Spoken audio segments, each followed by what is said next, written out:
Өмірден өткен адамдардың рухымен тілдесуге болады. Мен ең алғаш осыдан 2 жыл бұрын әжемнің рухымен тілдескен болатынмын.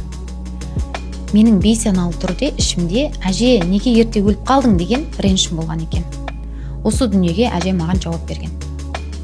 Сен мені жібер, менде бәрі жақсы деп тілдескен болатын. Бұл қазір есіме түсірсем, мені қорқытып алмайын деп әжем арқылы маған келген тілдесу қасиет екен.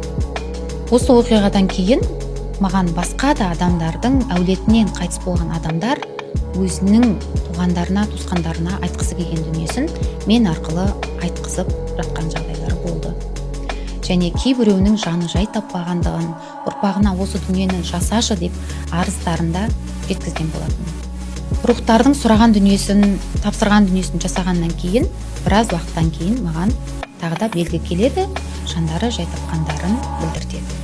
Осыдан кейін ағайындары қимай жүрген, жібере алмай жүрген, ішінде өкініші бар, содан болып осы өмірі құрдымға кетіп жатқан адамдар естерінше. Тірі адам тіршілігін жасайды. Береке кіреді.